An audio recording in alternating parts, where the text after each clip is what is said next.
Hello and welcome to today's session for Positive Leadership and Careers. My name is Rachel Collar and it gives me great pleasure to be able to present this session on motivation and work performance. It's a topic that I am particularly passionate about and have certainly been asked to deliver this throughout many different organisations in my career. And I think part of the reason for that is it is a subject that we truly want to be able to understand how we can both unlock our own internal motivation to enhance our career performance, but also how we can actually lead this in the organisations in which we participate. And so it really excites me today to be able to share some of this content with you. So what are we going to be covering today? There are 4 key areas that I'd like to dive into in our short time that we have together. I firstly want to begin by unpacking some of the literature that helps us to understand what is the motivation to why we work in the first place, and understanding some of the nature of human behaviour and the way in which this can impact both us in terms of how we design our careers, but also how we can consider this in our own leadership positions in different career environments. I then want to turn our attention to 2 different types of motivation. So beginning to look at the impact of some of the extrinsic motivators that can have an impact on our work performance. And specifically in this instance, I want to dive into the big elephant in the room of how important is money to our performance in the workplace environment. I then want to turn our attention to some of the intrinsic motivators and specifically diving into the literature and research that demonstrates the impact that cultivating an environment of intrinsic motivation and the impact this can actually have on workplace outcomes. And then finally, we're going to look at bringing this all together in terms of how we can use that from an organisational design implication, particularly in terms of how we can use this in leadership. So let's get started. We'll begin by looking at the motivation to work and specifically understanding what drives performance. So let's turn our attention first of all to why we actually work in the first place. Unfortunately, much of our conceptualisation around this is actually based now on more outdated understanding of human behaviour, particular behavioural movement that really had a much more simplistic view to what motivates us to work, why we actually turn up in the first place. So much of this work is based around the conceptualisation that we as human beings are kind of a little bit like rats in a maze. That is, as long as there is a reward placed somewhere along the pathway, then we'll be inspired or motivated to move in the direction of that reward. This is what's driven a lot of our organisational structures. It's why, for example, investment banks continue to offer employees exceptionally large bonuses, why we think that money is such an important driver of human behaviour in the workplace. And unfortunately, it's not actually playing out in terms of seeing the impact that this can have for sustainable and long-term work performance, as well as employee well-being. And Dan Ariely, who is a behavioural economist, has been really powerful in terms of building out a solid base of research to demonstrate how ineffective this is in terms of understanding our motivation for work. But that view of motivation really doesn't explain many different types of behaviours that we see when it comes to work. For example, it doesn't explain why people like Yuichiro Miura will risk their lives to climb, one of the world's highest mountains. This is an extraordinary gentleman who was actually motivated to climb Mount Everest. He was the oldest person to date that's actually reached the summit at 80 years old. And if we think about the motivation that we're just talking about in terms of the work in our previous slide, we can see that this really doesn't fit for this type of human behaviour. It certainly wasn't money that has actually driven him to achieve this. In fact, it costs an extraordinary amount of money to fund a mountain climb like this. I think the current estimations are over $100,000, and there's actually no money to be made in climbing. So that certainly rules out that as an extrinsic motivator for why he would actually do this. And it's certainly not pleasure either, because if we think about things like mountain climbing, there are many aspects that are not at all pleasurable. Frostbite, freezing winds, low oxygen, actual serious risk of death, severe injury and death. So what is it that actually motivates us in this type of an environment? It's things that are much more intrinsic. It is that sense of I am moving towards a goal that is actually of value to me and that makes my life meaningful. We've talked about meaning in our series thus far and the impact that that can actually have. And we now understand that this type of quality of motivation is much more powerful in the workplace. It has a stronger impact on the types of career choices that we as human beings can make, but importantly, it also has a really big impact on the types of choices that we make in the workplace environment that lead not only to our enhanced sense of well-being in that space, but also to enhance organisational outcomes. So I think it's worthy to actually dive into some of the research that demonstrates 4 key factors that drive human behaviour, as this is really important in considering how we design our motivational structures and systems to enhance performance in the workplace. And much of this has come out of the work and research of Darren Koppen, who's been predominantly focused on looking at motivation for job seekers. And he highlights 4 key factors that are really important for us to consider. The first is to understand that we are predominantly hardwired and by nature to be social animals. And so much of what we do is actually based on wanting to get on with or impress others, or in fact even improve our social standing. It is so important that we actually have that sense of connection, that this actually drives much of our human behaviour. Another factor that's really important to understand is that we are driven as human beings to conserve energy, and so we will often do what is easiest. And that's not actually because we're lazy, but rather because we are driven to be able to ensure that we can maximise our energy in a way that will enable our greatest opportunity to survive. This is why so often I think when it comes to behaviour change, there's a strong resistance against that by nature as human beings. We also, as human beings, actually lack self-control. And for those of you who are interested in diving into this a bit more, we cover this quite deeply in one of our subjects called performance potential and development. So we can have all the knowledge in the world of what might be the right choice. We understand that it might be the apple that is most important to fuel our energy sources. And yet so often our self-control might allow us to choose the donut instead for that quick hit, that quick level of sugar hit that can give us that bit more energy. And so this can often make it difficult for us to stick with behaviour changes even when the environment has set that up. Interestingly, almost in a little bit of contradiction to that, or a paradox to that, we are also a species that absolutely crave control. So while we might lack some of that self-control, by nature we are absolutely driven to have a sense of autonomy or volition over our behaviour.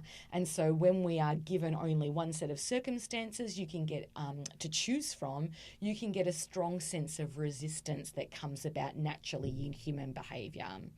And so these are some of the factors that we will weave into our discussion now around how we can actually design organisational structures and systems that can enable the best in human behaviour and the best in human motivation. And to help us get into that, I wanted to begin by sharing just a short component of Dan Pink's TED Talk that really builds a strong evidence base and case for what organisations have been doing in the past that may not have leveraged some of these strong understandings around human behaviour. I will actually cut this short, but for those of you who are interested, you can of course go straight to the full link to be able to see all of Dan's work. And this is actually coming out of his book, Drive.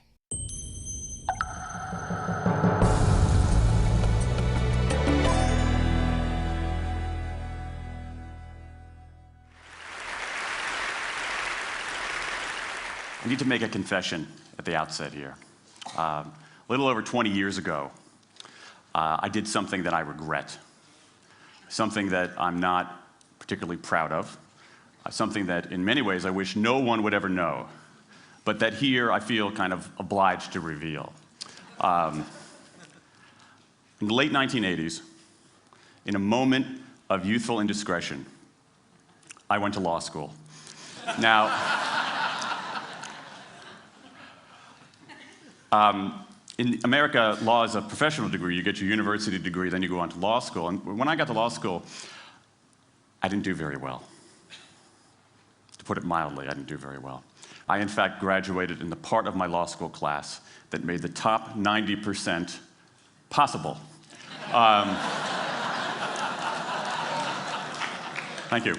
I never practiced law a day in my life. I pretty much wasn't allowed to. But today, against my better judgment, against the advice of my own wife, I want to try to dust off some of those legal skills, what's left of those legal skills. I don't want to tell you a story. I want to make a case. I want to make a hard-headed, evidence-based, dare I say lawyerly case for rethinking how we run our businesses. So, ladies and gentlemen of the jury, take a look at this.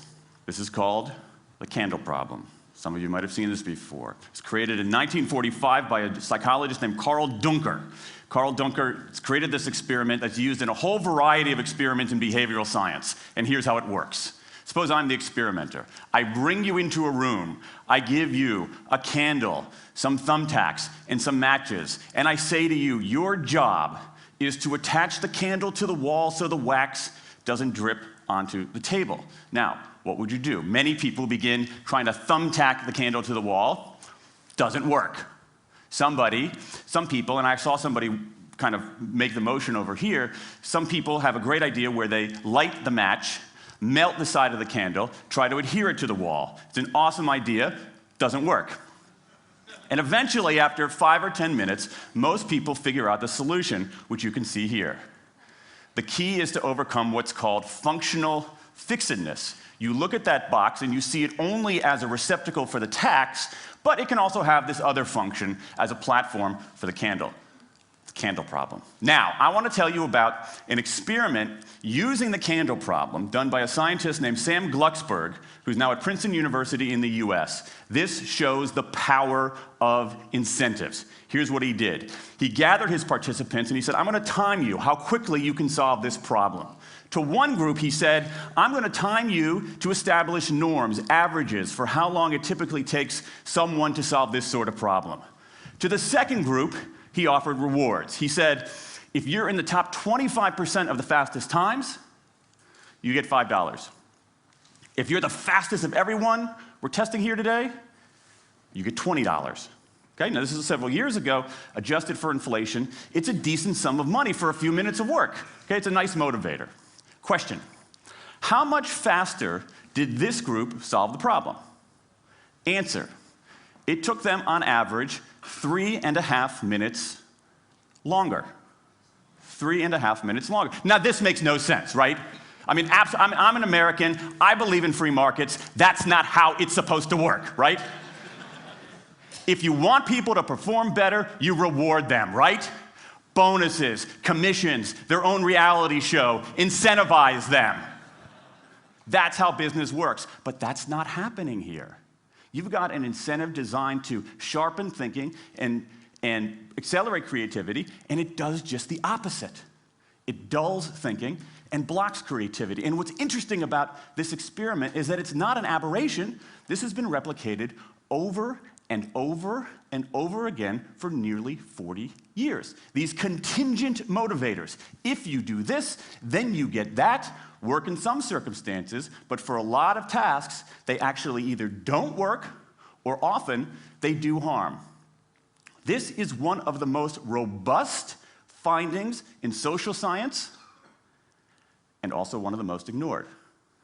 I spent the last couple of years looking at the science of human motivation, particularly the dynamics of extrinsic motivators and intrinsic motivators. And I'm telling you, it's not even close. If you look at the science, there is a mismatch between what science knows and what business does. And what's alarming here is that our business operating system, think of the set of assumptions and protocols beneath our businesses, how we motivate people, how we apply our human resources. It's built entirely around these extrinsic motivators, around carrots and sticks. That's actually fine for many kinds of 20th century tasks. But for 21st century tasks, That mechanistic reward and punishment approach doesn't work, often doesn't work, and often does harm. Let me show you what I mean. So Glucksberg did another experiment similar to this, where he presented the problem in a slightly different way, like this up here. Okay? Attach the candle to the wall so the wax doesn't drip onto the table. Same deal. You were timing for norms. You were incentivizing. What happened this time? This time, the incentivized group kicked the other group's butt. Why? Because when the tasks are out of the box, it's pretty easy, isn't it? If-then rewards work really well for those sorts of tasks, where there's a simple set of rules and a clear destination to go to. Rewards, by their very nature, narrow our focus, concentrate the mind. That's why they work in so many cases. And so for tasks like this, a narrowed focus where you just see the goal right there, zoom straight ahead to it, they work really well. But for the real candle problem, you don't want to be looking like this. The solution's not over here. The solution's on the periphery. You want to be looking around. That reward actually narrows our focus and restricts our possibility. Let me tell you why this is so important. In Western Europe, in many parts of Asia, in North America, in Australia, white-collar workers are doing less of this kind of work and more of this kind of work. That routine, rule-based, left-brain work, certain kinds of accounting, certain kinds of financial analysis, certain kinds of computer programming, has become fairly easy to outsource, fairly easy to automate. Software can do it faster. Low-cost providers around the world can do it cheaper. So what really matters are the more right-brain, creative, conceptual kinds of abilities. Think about your own work. Think about your own work.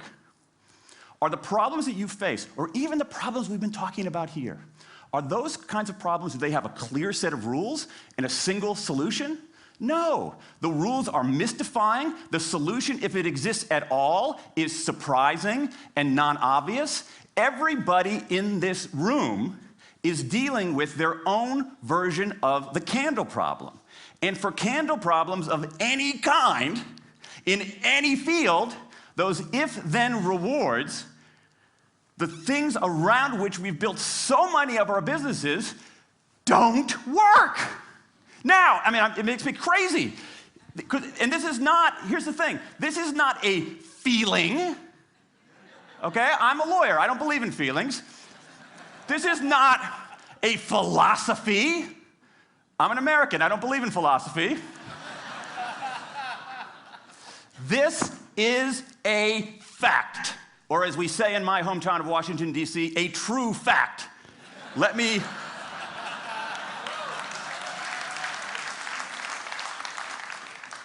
give you an example of what I mean. Let me marshal the evidence here, because I'm not telling you a story, I'm making a case, ladies and gentlemen of the jury. Some evidence. Dan Ariely, one of the great economists of our time, he and 3 colleagues did a study of some MIT students. They gave these MIT students a bunch of games that involved creativity and motor skills and concentration. And they offered them for performance 3 levels of rewards. Small reward, medium reward, large reward. Okay? Do really well, you get the large reward, on down. What happened? As long as the task involved only mechanical skill, bonuses worked as they would be expected. The higher the pay, the better the performance. Okay? But once the task called for even rudimentary cognitive skill, a larger reward led to poorer performance. Then they said, okay, let's see if there's any cultural bias here. Let's go to Madurai, India and test this. Reward standard of living is lower. In Madurai, a reward that's modest by North American standards is more meaningful there. Same deal. A bunch of games, 3 levels of rewards. What happens? People offered the medium level of rewards, did no better than people offered the small rewards. But this time, people offered the highest rewards. They did worst of all. In 8 of the 9 tasks we examined across 3 experiments, higher incentives led to worse performance. Is this some kind of touchy-feely socialist conspiracy going on here?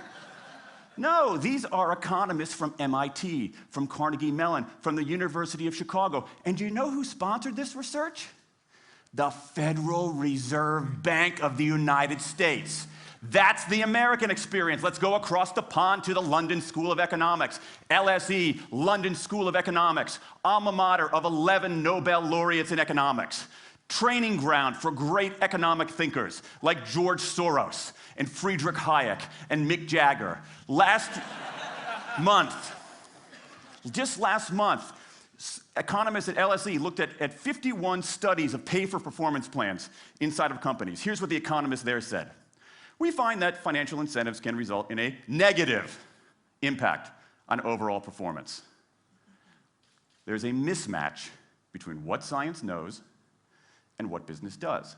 And what worries me as we stand here in the rubble of the economic collapse is that too many organizations are making their decisions, their policies about talent and people, based on assumptions that are outdated, unexamined, and rooted more in folklore than in science.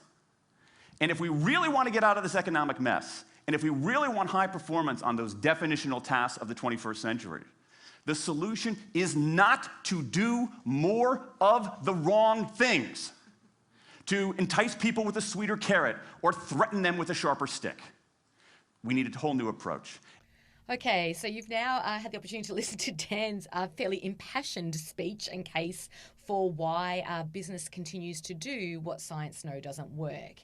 And I guess what he's really arguing is that we need to understand a bit more deeply the difference between extrinsic motivators and intrinsic motivators. He's not saying that extrinsic, the carrot and the stick, is always the wrong approach, but rather we need to think more I guess in a more nuanced way when we actually use those types of motivators, and importantly, when we can actually tap into the more intrinsic curiosity component of human nature, that natural tendency to seek out novelty and challenges that extends and exercises our own capabilities and learning. So I wanted to, before we got into the intrinsic motivation, actually just talk a bit more deeply around that extrinsic motivation of how much does money matter? Because certainly in Dan's case and the evidence that he presented, he's quite specifically talking about using money as a motivator that is in terms of incentives or ways of actually looking to enhance performance.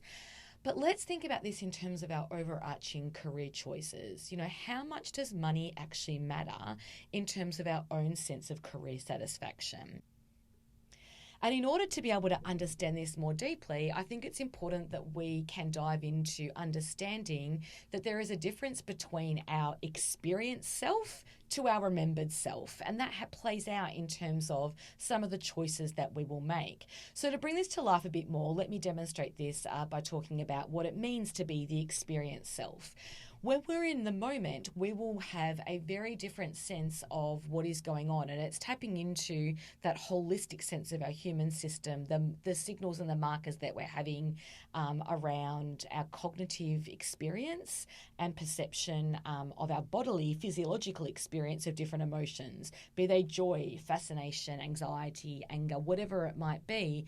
And this brings together an overarching experience of self that is much more around our emotional well-being.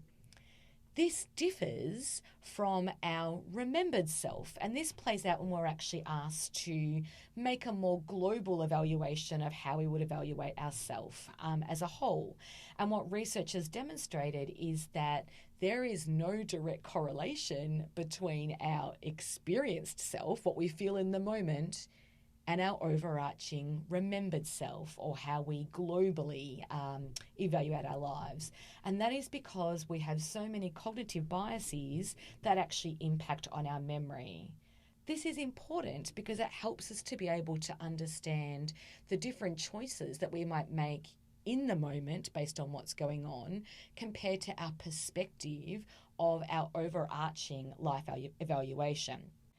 And this was really well demonstrated in the iconic work that was done by Dan Kahneman, who is a psychologist and economist who has actually won a Nobel Prize, and his colleagues, when they actually looked at plotting two different types of well-being against logarithmic income.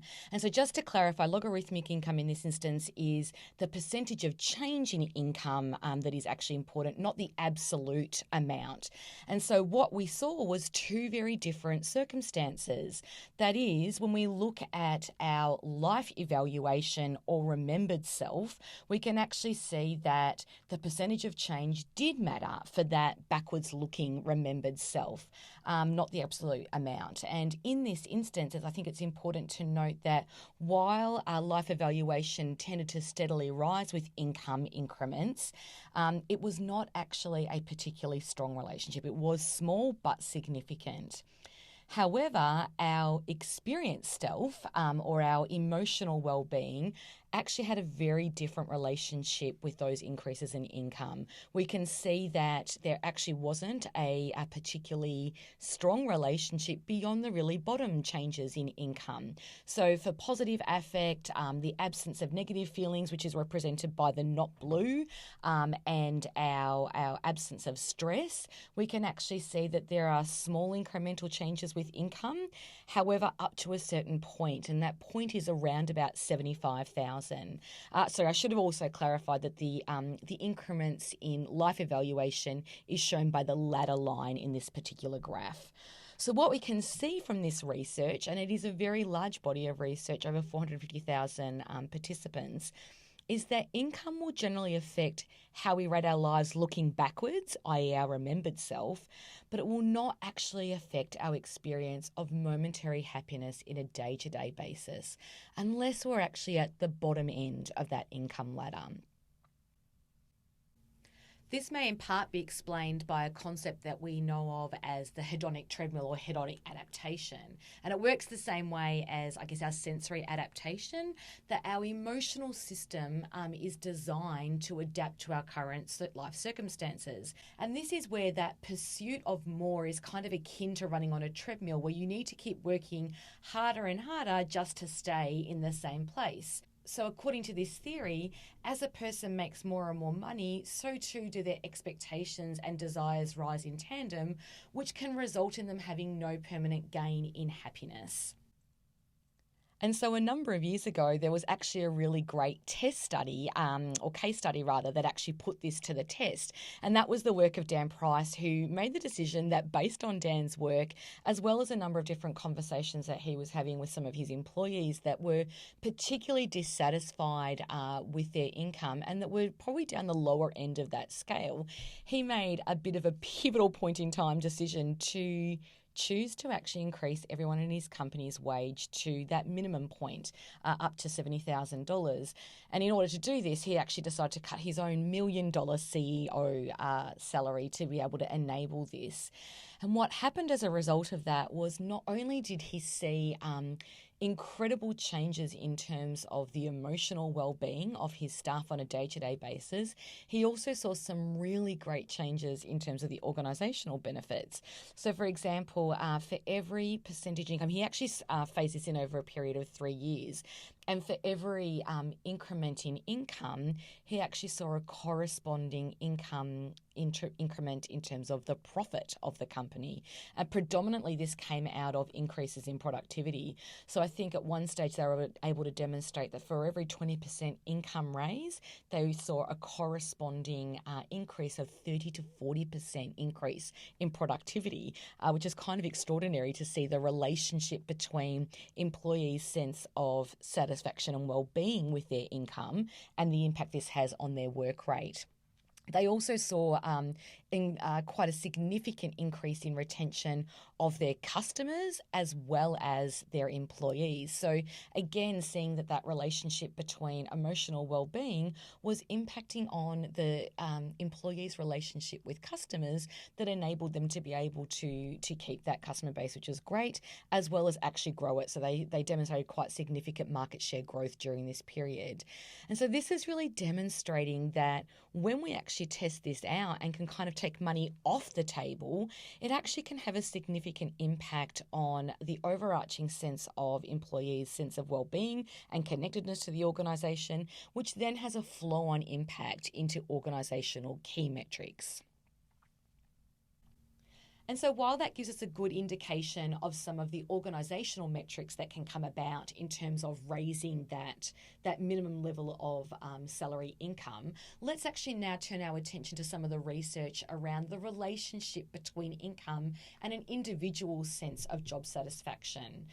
There's a fantastic meta-analysis done a number of years ago now that demonstrated that there is actually only a really small correlation between a pay level that an individual has and their level of job satisfaction.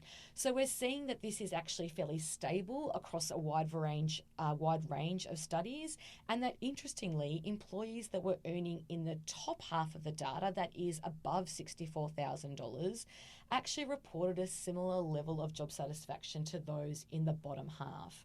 And so what this is really demonstrating is that those organisations where you've got, high salaries are actually only demonstrating a slightly higher level of satisfaction with those who earn considerably less.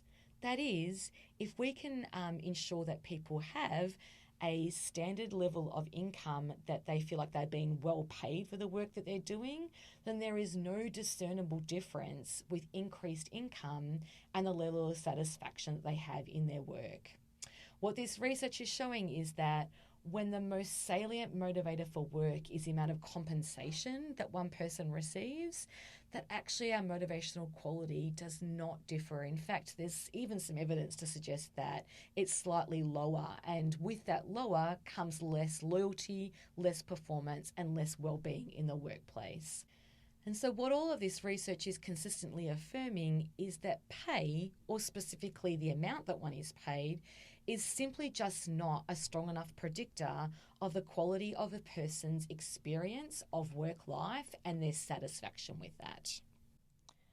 So now let's turn our attention to some of the intrinsic motivators and the impact this can actually have, not just on our career decisions or how we might allocate our time, but certainly our experience in the workplace and what can actually lead to leveraging the highest resource we have in organisations, and that is human capital. I think one of the biggest mistakes that many organisations make, and this has certainly been my experience in consulting and training leaders for the last number of years, is that we assume that the organisation is the empowered actor that actually creates motivation in the individual. And so often when I'm talking with leaders, their question is, how do I motivate my staff? There's this underlying assumption that, individuals are by nature unmotivated or amotivated, as it's often called in the literature, and that the leader's responsibility is to be able to find a way to do that, to actually, create that motivation. But in actual fact, motivation comes from within. It's that internal frame of reference. And so often when we are trying to act upon the individual, what we're getting then is a degree of compliance. So this is what Dan Pink was referring to when he's talking about organisations that set up systems of rewards or carrots and sticks for not doing that what you will get from the individual is a sense of they might comply for a period of time. But if we look back to the factors that drive our human behaviour, ultimately they are going to be by nature more likely to come back to how they were beforehand. And so what we're really looking for in today's environment is to be able to tap into that more intrinsic nature of our employees' level of engagement and motivation, such that they are actively committed. And in being able to leverage that, we can actually see that gives far greater outcomes, not just to the individual, but also really important organisational outcomes like financial performance, talent retention, commitment, and well-being.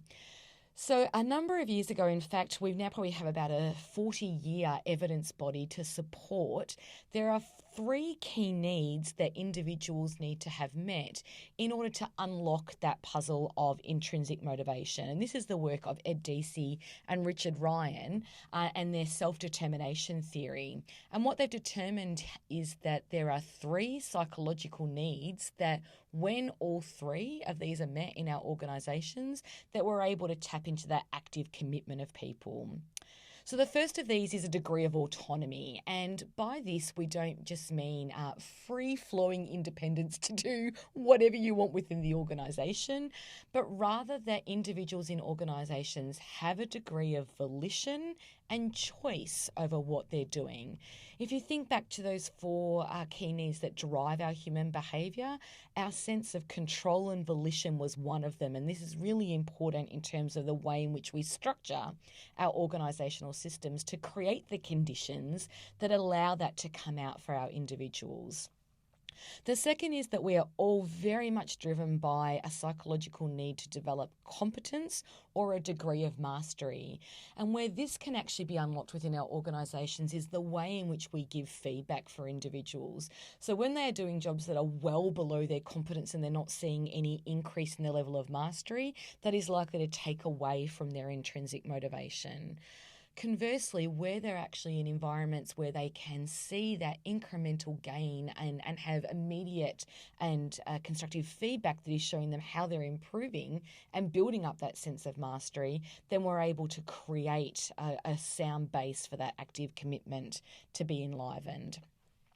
And then finally, and I would say potentially most importantly, based on the research that we're seeing across a variety of different theories of human behaviour and well-being, is that every one of us are driven by a need for belonging, a sense of relatedness.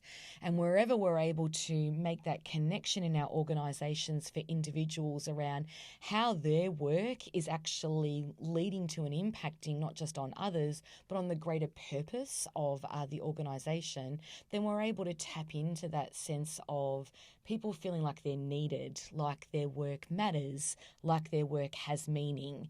And when all three of these needs are met together, then we're likely to be working towards the highest quality of motivation that a person can bring to their work. So as we spoke about earlier, it's really not quite as simple as looking at are there extrinsic motivators or intrinsic motivators, but rather we actually sit somewhere along the spectrum, and we can sit somewhere along that spectrum with different parts of our work. It's not just I'm either extrinsically motivated for my career or intrinsically motivated, but rather we can move along that spectrum at different points in our career, but also at different points in our day based on the work that we're actually doing.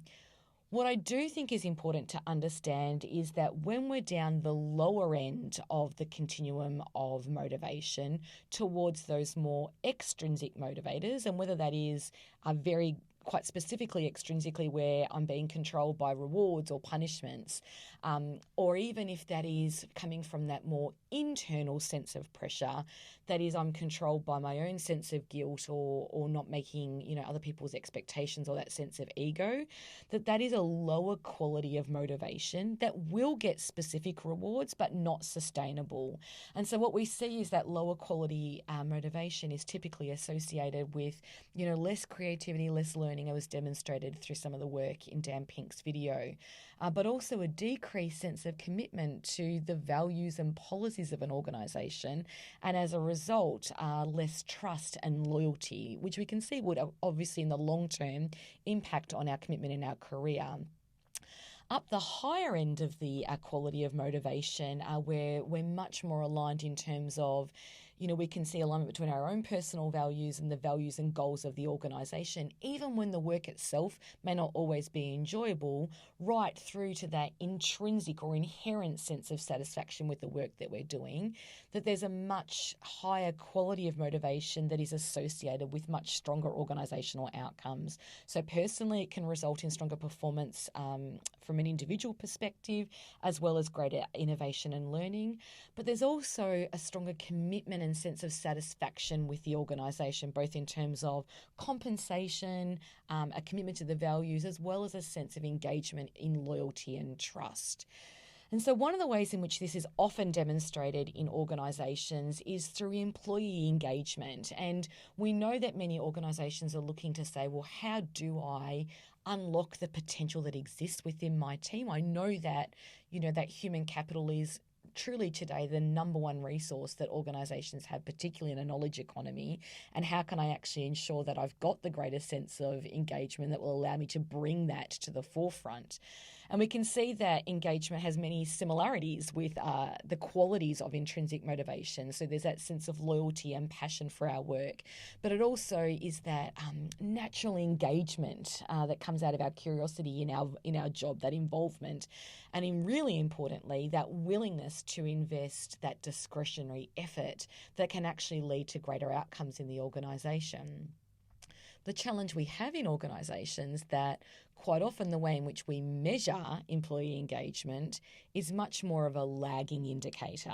That is, it's already done. We can't actually change the nature or the quality of where people are at. We're really just taking that temperature check of where their quality of motivation or level of engagement is right now. So what we need to really think about is how we are actually looking at measuring that core experiences that can actually build or detract from engagement and optimal performance. And in using that, we can then actually design our organisational structures in a way that's going to enable that higher quality motivation. So we can see now that in many organisations across Australia and certainly globally, there's a really strong global movement to a much stronger understanding of why we actually need to take a different approach to our organisations. I think Dan Pink was great in terms of starting the charge of organisations, understanding that our business structures are set up counter to what we understand from a scientific perspective about human behaviour. But there's also a number of factors that we're seeing in organisations today that are really also calling for a new approach. The first of those is when we look at some of the work that Gallup have done in terms of, taking a temperature check on the status of employee engagement globally. And these stats that I'm showing you here are specifically for the Australian culture, but they're very similar, certainly across Western cultures, is that what we're seeing is that around about 60% of our Australian workforce will be classified as being disengaged, which means that they're lacking in motivation and much less likely to invest that discretionary effort towards organisational goals or outcomes. So we've got a significant portion of our workforce that are actually not engaged, that are not intrinsically motivated. Not only that, we've also, on top of that, got around about 16% that would be considered actively disengaged. So not only are they personally unhappy and unproductive in their work, but they're actually much more liable to spread that negativity to their co-workers. So something is not working in the way in which we're structuring our organisations to really enable that intrinsic motivation to come from the forefront. We're also seeing trends in terms of significant increases in job mobility. In fact, the current statistics are showing that the average worker entering the workforce today are much more likely to change their position, in fact, almost twice as likely or twice as frequently to change their position in the first 5 years of their working life than employees did 30 years ago.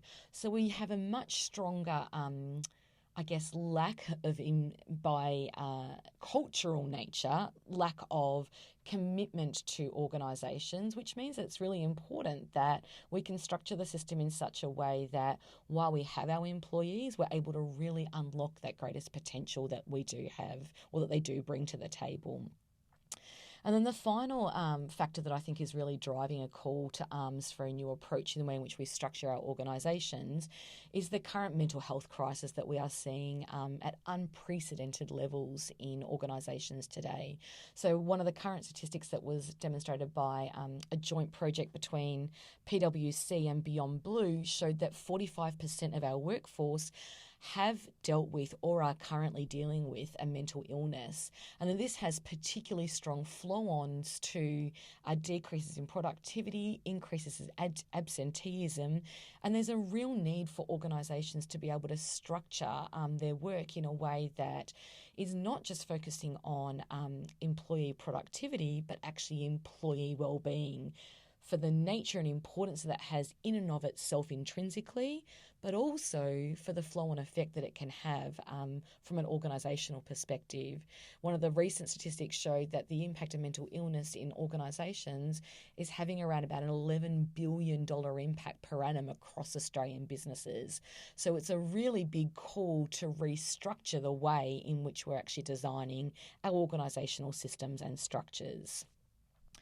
So, what can then we as leaders and think about in terms of our organisational structures do to really be able to design for high quality motivation? One of the first things that we can do is look at how we invest in training people to deliver autonomy supportive leadership practices. And what autonomy supportive means is that we are paying attention to how we're constructing our leadership to meet those three basic psychological needs of our employees.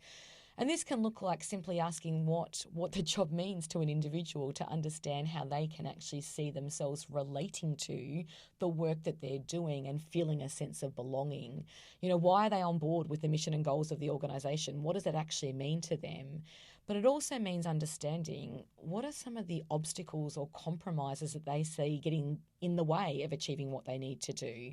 So we're engaging them in that autonomy to bring a sense of volition and choice to what they're doing by asking them, how do you feel supported and what else can I do to design the circumstances around you that really allow you to put your energy in the tasks that are assigned? How can we actually empower our employees rather than putting power over them? Another strategy that organisations are now looking to do to really tap into that high quality motivation is look at the way in which jobs themselves are actually designed.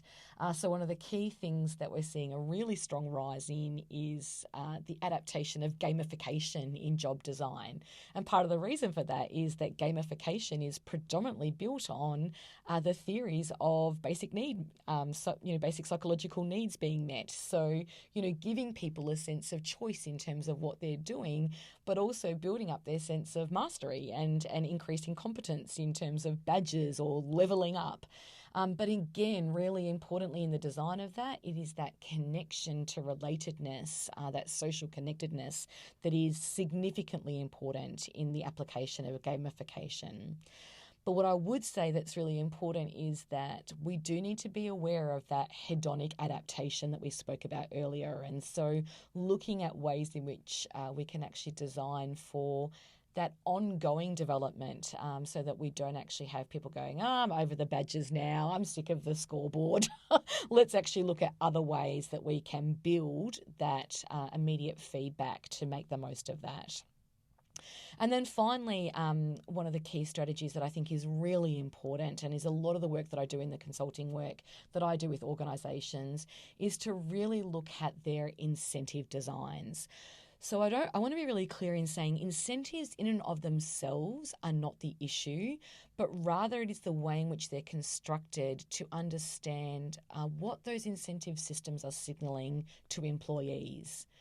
Are they signalling, for example, a sense of control and pressure on employees, i.e., if you don't meet this specific target, then there is a consequence. There is negative punishment or negative consequences for not meeting those targets, which is an avoidance motivation, not an approach motivation.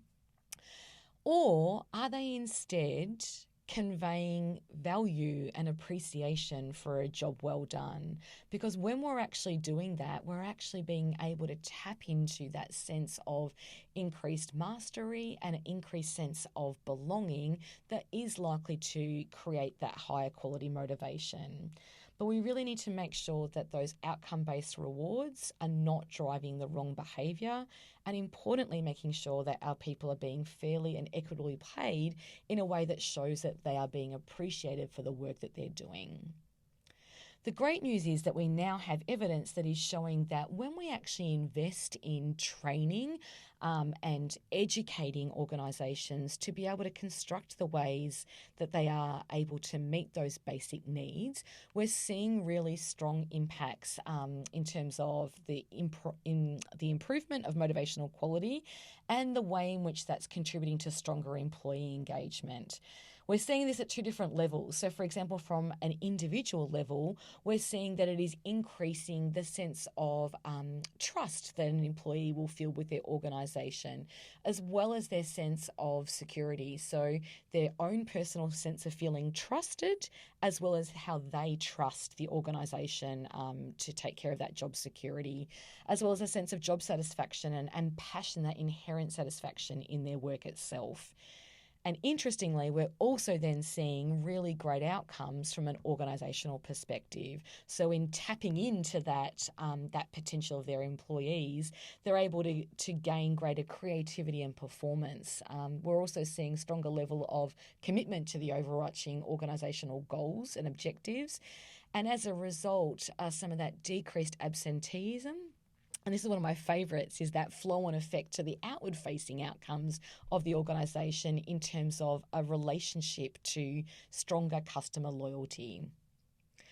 So let's then just maybe revisit that case study that I raised earlier when we're putting it to the test of, does money actually matter? I'd like to consider that if we actually look at this again through a different lens, perhaps of the more intrinsic motivation, did what Dan Price and Gravity Payments do actually impact on the value of the extrinsic motivator of money? Or was it that actually took money off the table in such a way, that incentive design, in such a way that it enabled the intrinsic motivators to come out to really impact on those key outcomes that we're having? By demonstrating that our employees are valued and important, that may have in fact been what led to these key outcomes that we were seeing, not the actual increase in the income itself. And I think that this is probably best demonstrated by this fabulous quote at the end here that really helps us to address, this big question that sits with so many people as they're moving into their career decisions of, does money really matter? And what this says is that the key finding is not that the dollar amount of compensation is actually ultimately the most important motivator. It's what that compensation signals regarding both the supports for or the frustrations of our basic psychological needs that will ultimately determine the motivational impact. With this critical concept in mind, it's possible to construct compensation programs that not only meet the organisation's specific goals, but importantly, that meet the employees' psychological goals and needs. And when we're able to do that, that's when we're able to tap into the magic of motivation. Motivation that both brings a strong sense of well-being and performance for the individual, but that also has a flow-on effect for the organisation. And so I trust that this has actually given you some great food for thought to consider how you'll use those different understandings of motivation in the career choices that you make and in the way in which you can bring your best self to the work that you're doing.